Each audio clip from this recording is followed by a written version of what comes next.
Dinas Perhubungan Provinsi Jambi akan siapkan stiker khusus hauling angkutan batubara. Akibat hujan deras, banjir dadakan merendam pemukiman warga di Kelurahan Rengas, Kabupaten Batanghari. PJ Wali Kota Jambi minta seluruh puskesmas tetap siaga dan waspada terhadap DBD.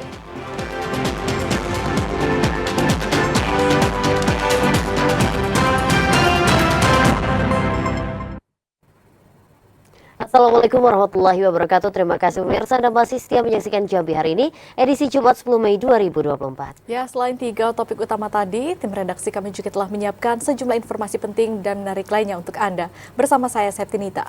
Dan saya, Cynthia Permana, inilah Jambi hari ini selengkapnya.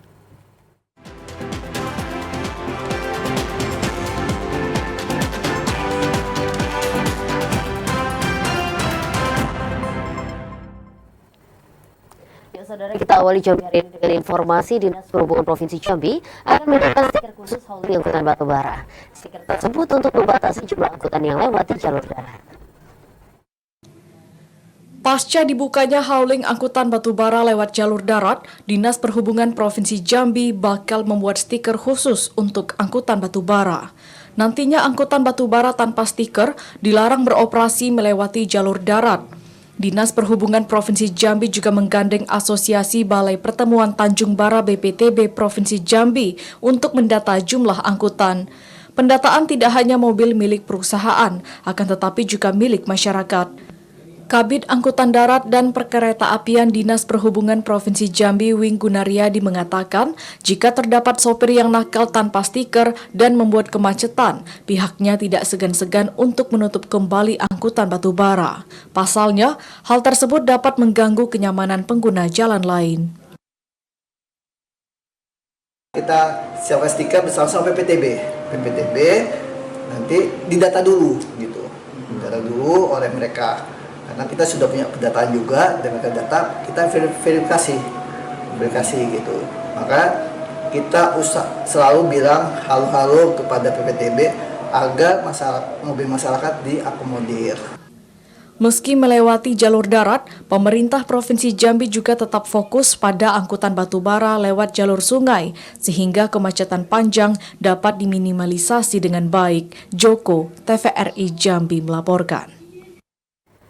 Hujan deras yang terjadi sejak sore hingga malam hari memicu terjadinya banjir dadakan di RT 13 Kelurahan Rengas Condong, Kabupaten Batanghari. Hal itu disebabkan saluran drainase di lingkungan sekitar tidak lagi berfungsi. Inilah kondisi banjir dadakan yang menggenangi rumah warga di Simpang Kemang RT 13 RW 03 Kelurahan Rengas Condong, Kecamatan Morabulian, Kabupaten Batanghari, Jumat pagi. Sedikitnya 11 pemukiman warga di wilayah sekitar terendam banjir dengan ketinggian mencapai 75 cm. Ketua RT 13 Nardi mengatakan banjir tersebut disebabkan curah hujan tinggi yang terjadi sejak sore sampai malam hari, serta tidak berfungsinya drainase sekitar yang mengakibatkan pemukiman warga terdampak banjir. Kondisi ini sudah sering kali terjadi apabila hujan mengguyur dengan durasi waktu yang lama.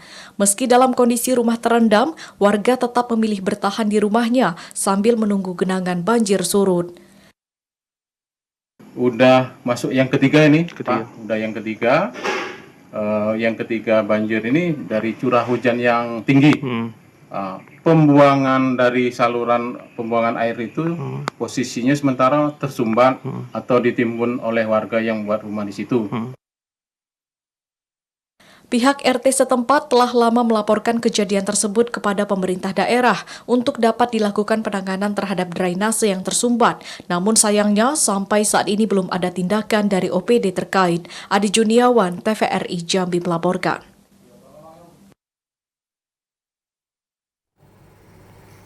Ya pemirsa, sebanyak 9 desa di 2 kecamatan dalam kota Sungai Penuh masih terdampak banjir. Tidak hanya menggenangi pemukiman warga, banjir juga merendam jalan, area persawahan, serta fasilitas pendidikan.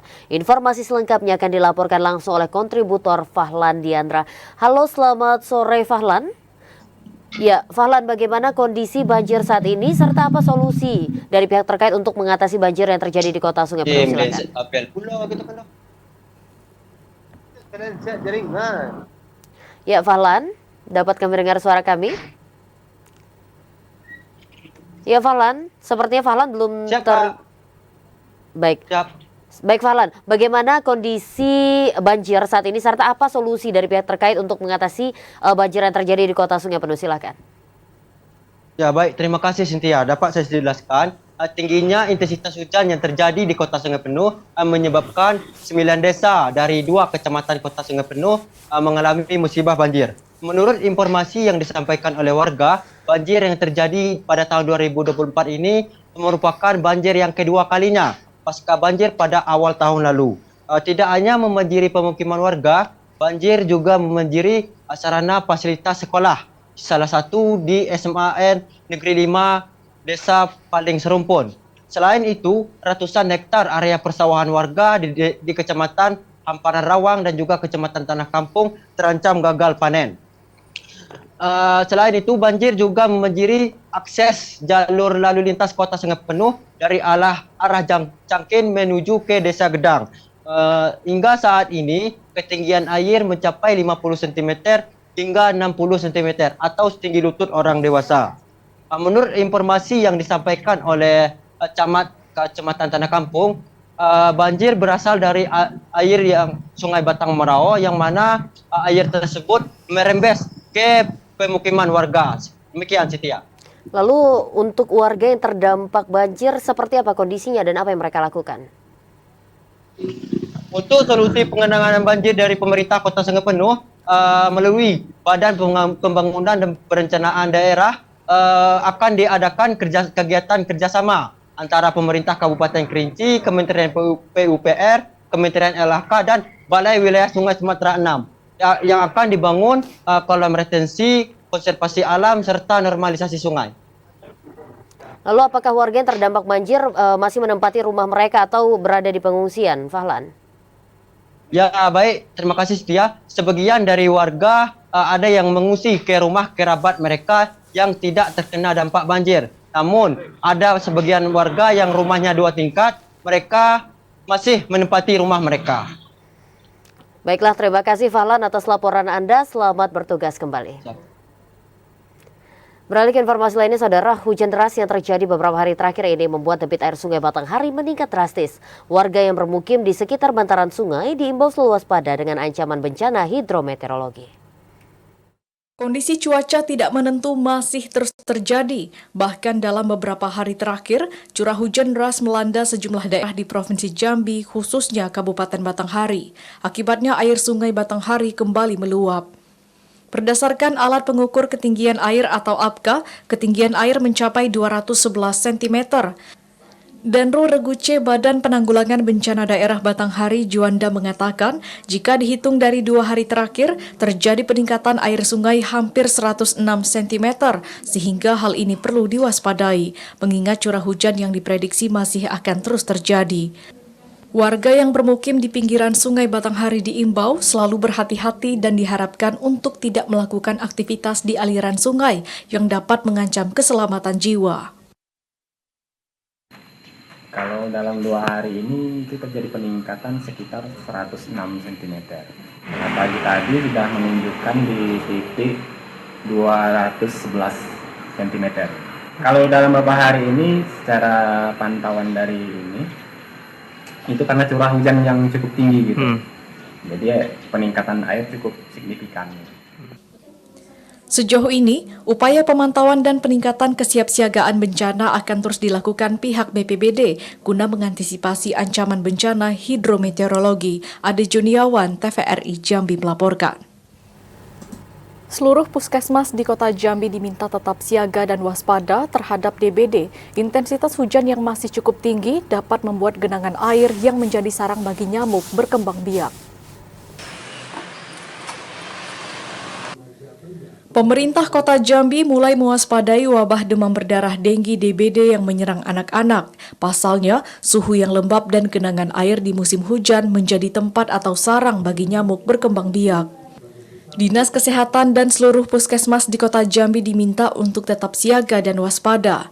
Peningkatan layanan di puskesmas harus dimaksimalkan agar kasus DBD tidak melonjak naik. Masyarakat juga perlu mewaspadai penyakit DBD. Pasalnya, penyakit ini dapat menyebabkan kematian, khususnya pada anak-anak yang rentan terpapar DBD. PJ Wali Kota Jambi Sri Purwaningsih mengatakan upaya pencegahan juga harus dilakukan untuk membasmi jentik nyamuk, salah satunya dengan fogging di setiap daerah yang menjadi rawan DBD. Terkait dengan DBD, nanti teman-teman Dinas Kesehatan tentu akan saya minta untuk turun tangan. Selain itu, masyarakat diimbau untuk menerapkan pola hidup bersih, menguras bak mandi, mengubur selokan atau genangan air, dan membersihkan sampah yang menjadi sarang nyamuk. Joko, TVRI Jambi melaporkan. Pemirsa, tetaplah bersama Jambi hari ini karena kami masih akan kembali dengan sejumlah informasi penting dan menarik lainnya. Di antaranya KPU Merangin belum tetapkan caleg DPRD terpilih pemilu 2024.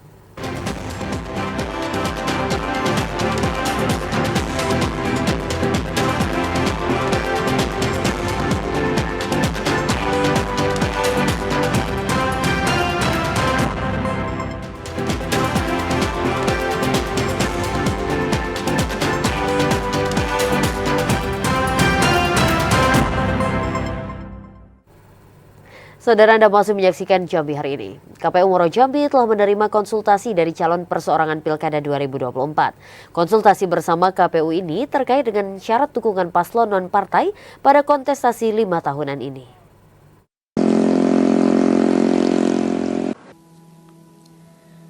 Masa pendaftaran bakal calon perseorangan untuk Bupati dan Wakil Bupati Muaro Jambi pada pemilihan Kepala Daerah Serentak 2024 telah dibuka mulai tanggal 8 Mei lalu.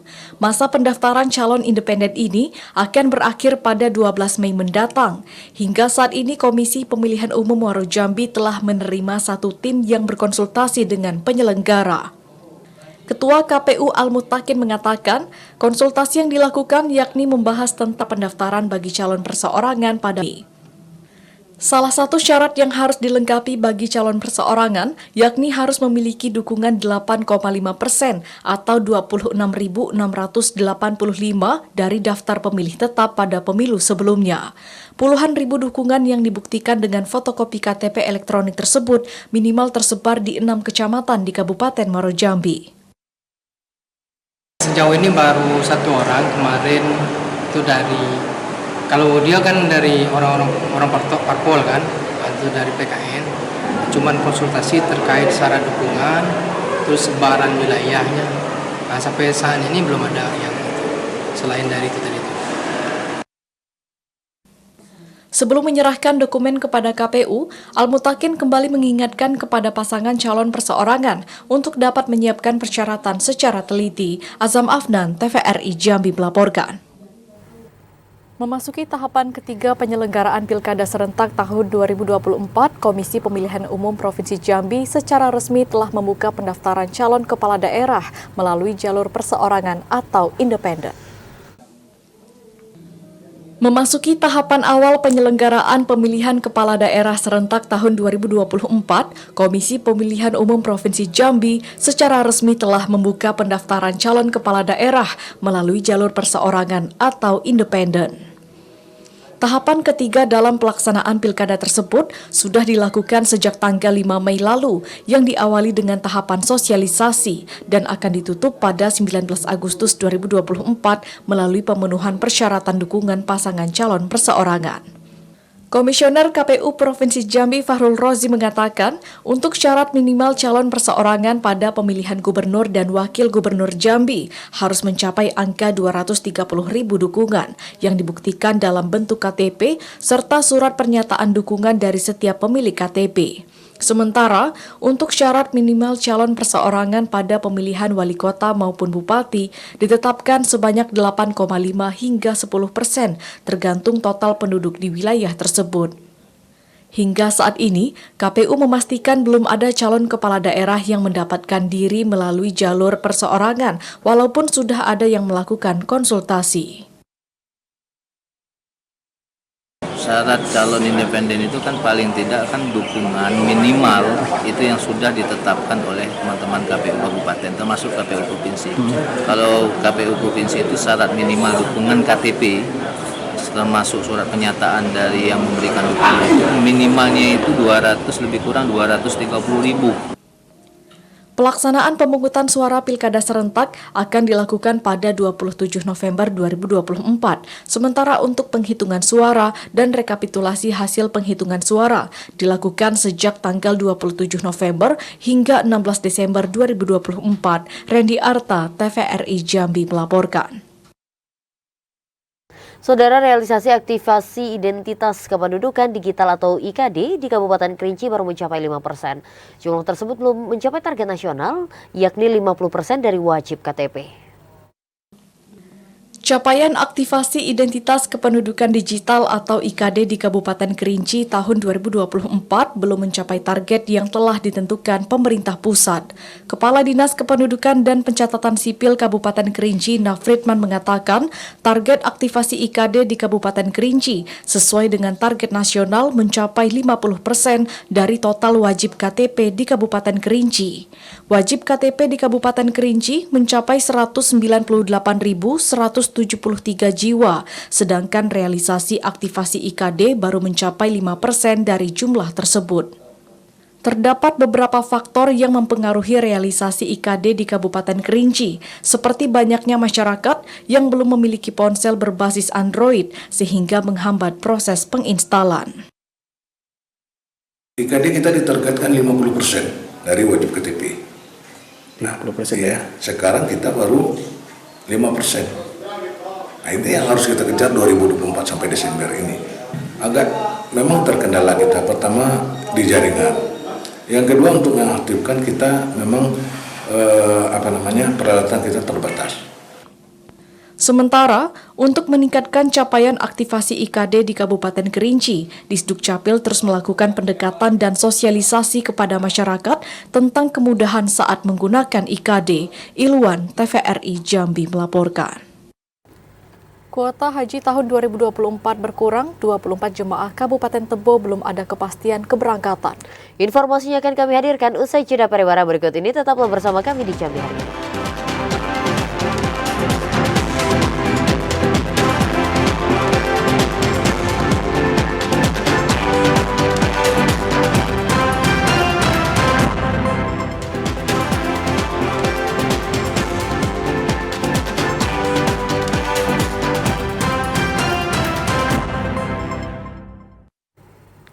Terima kasih saudara Anda masih menyaksikan Jambi Hari Ini.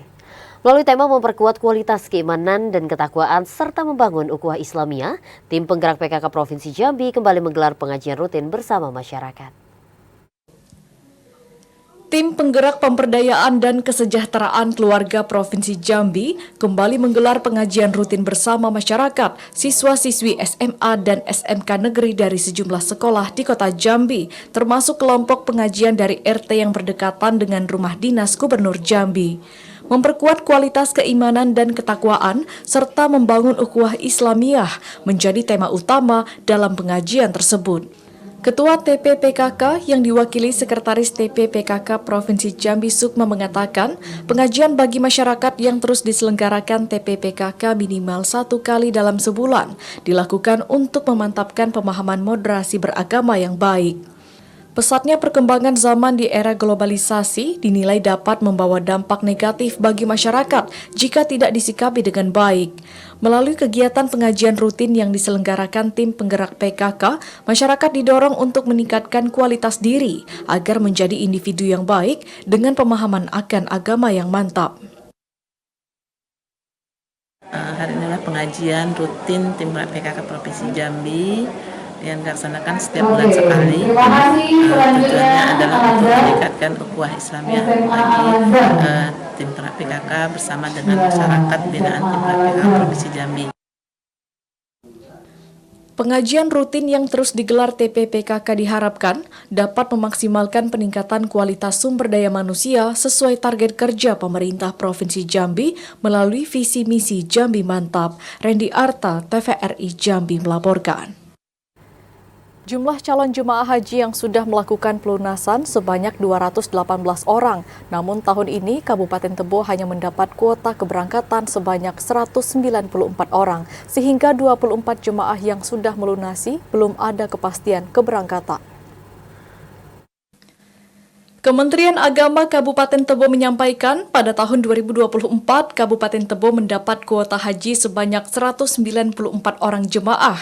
Jumlah tersebut mengalami pengurangan dari tahun sebelumnya. Pada tahun 2023 lalu, kuota jemaah haji Kabupaten Tebo mencapai angka 255 orang. Kasih Haji Kemenak Tebo Darmawi menjelaskan, pada tahun 2024 ini yang sudah melunasi untuk keberangkatan haji sebanyak 218 jemaah. Namun dikarenakan kuota Tebo hanya mencapai 194 orang, sehingga masih ada sekitar 24 jemaah haji yang saat ini belum ada kepastian soal keberangkatan. Sejauh ini, Kemenak Tebo juga sudah berkoordinasi dengan pihak Kemenak Provinsi maupun Pusat terkait penambahan jumlah keberangkatan di Kabupaten Tebo, namun belum ada jawaban, baik untuk penambahan saat ini maupun kloter Nusantara. Untuk jemaah Tebo saat ini berkurang. Kita sudah melunasi, jemaah melunasi itu sebanyak 218 orang. Sehingga masih ada jemaah Tebo ini yang belum ada kepastian, itu sebanyak 24 orang. Kabupaten Tebo masuk dalam kloter 28 yang tergabung dengan beberapa kabupaten dan kota di Provinsi Jambi, seperti Bungo, Merangin, dan Kota Jambi. Para calon jemaah haji ini direncanakan berangkat pada tanggal 9 Juni 2024, Intizam TVRI Jambi melaporkan. Meski sudah lanjut usia, namun tidak menyurutkan semangat Rotimah mengikuti manasik haji sebelum diberangkatkan ke Tanah Suci pada 6 Juni mendatang. Di usianya yang ke-84 tahun, Rotimah berharap dapat menunaikan semua rangkaian ibadah haji di Tanah Suci.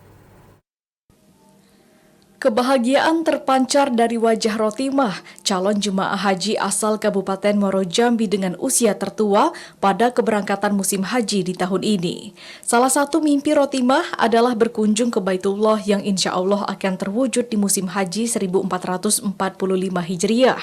Meski sudah lanjut usia, namun tidak menyurutkan semangat Rotimah dalam mengikuti rangkaian manasik haji yang dilaksanakan di tingkat kecamatan. Penantian Rotimah selama 11 tahun akhirnya terwujud meski tidak bersama sang suami. Kini, Rotimah berangkat bersama anaknya karena sang suami telah lebih dahulu meninggal dunia. Rotimah berharap dirinya dapat menunaikan ibadah haji dengan lancar dan menjadi hajah mabrur dan kembali ke rumah dalam keadaan sehat dan selamat. Senang. Sudah lama nunggu nih ya? Iya, lagi sudah lama senang. Ya. Ini ada pesan nih? Dapat haji mabrur. Ya. Artinya bisa lancar, sehat. Sementara, untuk menjaga kebugaran tubuh, Rotimah sehari-hari rutin berolahraga dengan jalan santai dan mengikuti senam lansia, serta rajin mengkonsumsi makanan yang penuh gizi dan vitamin yang cukup. Azam Afnan, TVRI Jambi melaporkan. Saudara, usai jeda kami akan kembali dengan sejumlah informasi lainnya. Di antaranya, Kejari Tebo belum melakukan eksekusi terhadap terpidana kasus perambahan hutan Syamsur Rizal. Informasinya usai jeda.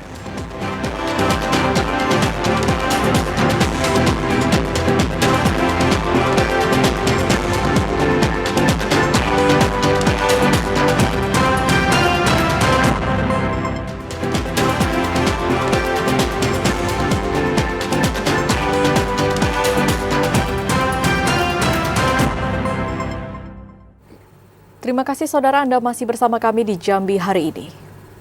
Kejaksaan Negeri Tebo belum melakukan eksekusi terhadap terpidana kasus perambahan hutan Syamsur Rizal, meski petikan putusan kasasi telah diterima Kejari Tebo pada Senin 29 April bulan kemarin, namun salinan putusan lengkap dari Mahkamah Agung atau MA belum diterima Kejaksaan Negeri Tebo. Pelaksana Harian Kepala Kejaksaan Negeri Tebo Anton Rahmanto mengatakan belum dieksekusinya Syamsur Rizal atas kasus perambahan hutan karena salinan putusan lengkap dari Mahkamah Agung atau MA belum diterima Kejaksaan Negeri Tebo. Saat ini, Kejari Tebo baru menerima petikan putusan kasasi disertai surat pengantar dari MA terkait vonis Syamsur Rizal.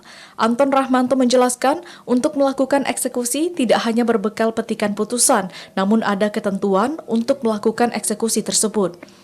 Kini pihaknya masih menunggu salinan putusan lengkap sesuai dengan pasal 270 KUHP. Kejari juga sudah berkoordinasi dengan Panitera MA untuk segera mengirimkan salinan putusan lengkap tersebut karena tidak ingin cacat hukum dalam melakukan eksekusi. Petikan putusan kasasi yang diterima belum dapat dijadikan dasar dalam mengeksekusi. Anton mengaku terpidana dalam kasus ini kooperatif saat dilakukan eksekusi nantinya. Terhadap putusan perkara tindak pidana kehutanan ini, petikan putusannya baru kita terima minggu kemarin. Nah, jadi sesuai dengan ketentuan yang berlaku, ini segera kita eksekusi. Tapi harus ada putusan yang lengkap, salinan putusan yang lengkap. Seperti diketahui, Mahkamah Agung pada kasasi menjatuhkan pidana kepada terdakwa Syamsur Rizal atas kasus perambahan hutan dengan pidana penjara selama 2 tahun dan pidana denda sebesar 500 juta rupiah. Dengan ketentuan apabila pidana denda tersebut tidak dibayar, diganti dengan pidana kurungan selama 3 bulan. Intizam TVRI Jambi melaporkan. Sejumlah remaja kelompok berandalan bermotor diberi sanksi sosial dengan membersihkan Masjid Agung Al-Falah. Sanksi tersebut diberikan setelah mereka ditangkap polisi saat membuat rusuh di wilayah kota Jambi. Pihak kepolisian membawa 9 remaja pria kelompok berandalan bermotor ke Masjid Agung Al-Falah pada Rabu siang. Para remaja tersebut diberikan sanksi sosial membersihkan Masjid Agung dengan menyapu halaman masjid dan mengepel area tempat wudhu. Para remaja ini merupakan anggota kelompok berandalan bermotor yang ditangkap polisi saat tawuran dalam sepekan terakhir. Mereka hanya diberikan sanksi sosial karena hanya terlibat dan tidak berbuat pidana. Sanksi sosial ini diberikan agar membuat efek jera bagi para remaja yang sebagian besar merupakan pelajar. Karena keterlibatan untuk kita ajukan ke pidana ini belum bisa. Yang pertama, mereka ketika kita melakukan penangkapan atau upaya pembubaran itu tidak diketemukan senjata tajam ataupun tidak melakukan pasangan melakukan pidana. Jadi anak-anaknya ya terikut rame-rame saja. Sementara itu, dalam pekan ini, sebanyak 12 anggota kelompok berandalan bermotor diamankan polisi. 2 diantaranya berstatus tersangka karena membawa senjata tajam saat tawuran. Keduanya dikenakan Undang-Undang Darurat Nomor 2 tentang kepemilikan senjata tajam. Ari Haryono, TVRI Jambi melaporkan.